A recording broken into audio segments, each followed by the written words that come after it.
Today I want to teach you one of the most fundamental principles that I learned when I started training dogs. And it's so important for you to know, because as much as you love your dog, and people come to me all the time and they treat their dogs like their children, or they're dropping their dog off for boarding and they think their dog is going to be mad or sad or miss them when they're gone or be mad when they come back and pout for days to come once the dog gets home.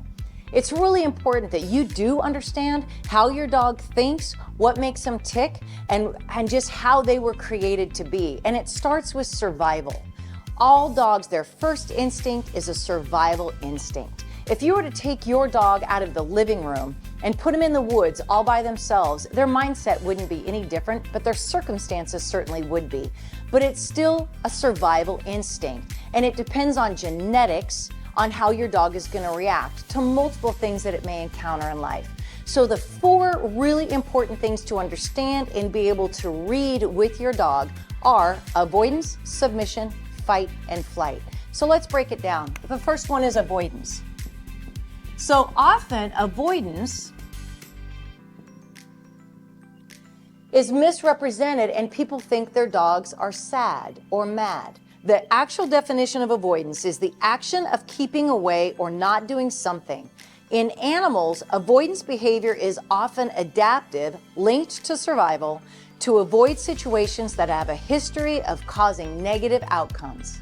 An avoidance body behavior is when your dog may go lay down in the corner, he's going to turn his head away from you, he's going to tuck his tail a little bit, he's going to be inside himself, and he's going to be like, don't even look at me. Because if a dog is going to avoid something that is stressing them, they're going to turn their body language away, ears might be back, and have a smaller body, a body posture. Dogs that avoid, even dogs that come into my kennel, they'll come into my kennel and they will so often be in the corner and they've got their head down.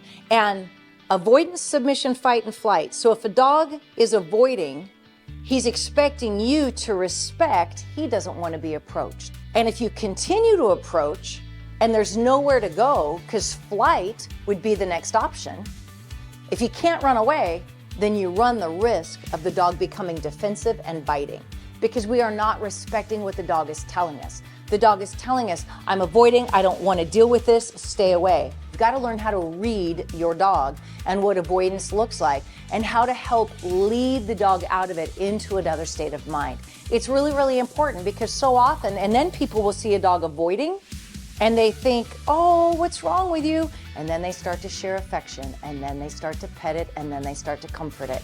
And what they're actually telling the dog is, I want you to act like this. In this situation, this is how you survive. This is how you be safe. Because affection is agreement. And it's really important that as a leader, as a good leader, somebody who loves their dog, it is really, really important that you know if your dog has those tendencies, how can we help get the dog through those tendencies to be more confident, to experience life, and not spend the rest of their life turning away, shutting down, and avoiding the world around them. Submission is the easiest option to live with if a dog is out of balance. A submissive dog, the definition is this: the action or fact of accepting or yielding to a superior or dominant force or the will or authority of another person or being. And often when you see a dog in a submissive state, even though it's the easiest to live with because you don't have very much dynamic to have to deal with, you're going to see the ears back, you're going to see the body down, you might see that tail tucked up all the way up underneath with maybe a little bit of a submissive wag, and you might even get submissive peeing when the dog is approaching another human or the dog is approaching even another dog. And so that is a state that even if you approach a dog that is submissive, it's not often that you're going to have that dog turn into fight or flight or even avoidance. They're just going to be more submissive. Now, I will tell you, in a situation like that, one of the best things you can do with a dog that is submissive is put a line on that dog on a flat collar so you can lead that dog through life. It's one of the best things you can do to bring confidence to that dog and help it be more confident as it learns about the world, so the submission doesn't end up dominating its personality in all things. The third option that we're going to talk about is flight. So remember, survival is the dog's greatest instinct. And the bottom line is, if your dog is scared, he's going to go run away because he wants to be safe. He's going to go into flight. The definition of flight is to run away, break free from confinement, or controlled, elude capture.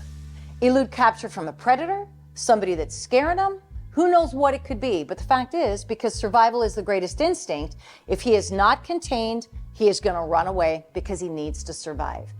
If you have a dog that is afraid and contained, it's very important to make sure that you are recognizing the other options so you're safe. Because if I have a dog that comes into my kennel and they are scared, and if they could, they would run away, but now they can't because they are contained, I might have a dog that becomes defensive and want to now fight or bite out of fear, become aggressive. I might have a dog then that will just become submissive, and then it's just a softer state, or they might want to avoid.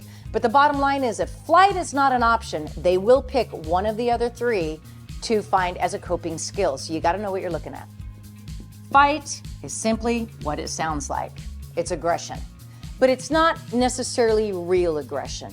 The definition of fight is hostile or violent behavior toward another, readiness to attack or confront.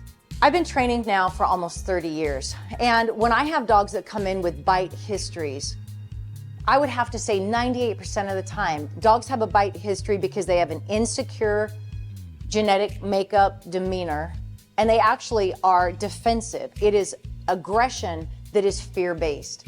And if the humans would respect what that dog is telling them before they approach, then the bite would have never happened, because that dog would have chosen to be submissive or avoid or run away instead. And so it's really, really important. And also, when we are dealing with aggression, for the most part, it's because of a lack of leadership from the people teaching the dogs, I don't allow aggression in my pack.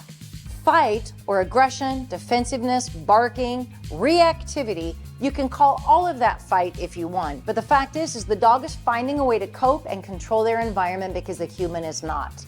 And it is really important that we understand that nothing is a dog's fault. It is never their fault for the situation that they find themselves in. It is a human's responsibility to understand the breed they've got, know how to read the behavior, know what your dog's tendencies are. Make sure that you've brought in leadership and control and obedience and containment for some of these dogs, because if they were just surviving on their own, they would be living by their rules. But they're not living by their rules. Their rules get them in trouble. Their rules get them euthanized in our world. Your dog is speaking to you all the time. We just are not listening. It is so important that these 4 options, that every dog owner learns to read them, because what dogs want is they want respect. They want respect in their space. They want us to communicate the way they're going to understand. Because as you've heard me say it before, if you've watched any of my videos, your dog will never be the dog you want him to be until you're the leader they need you to be. And the canine-human bond can be one of the most powerful relationships you have in your life. And it is so important that we, because we're the humans, we're the ones in control, that we maximize these situations to where we can lead our dog through life and have a great life for years to come with our dogs. Till the next lesson, we just thank you so much for listening. We hope you gained some value. And again, your dog will never be what you want him to be until you're the leader they need you to be. And we just thank you for your time, and we'll see you next time.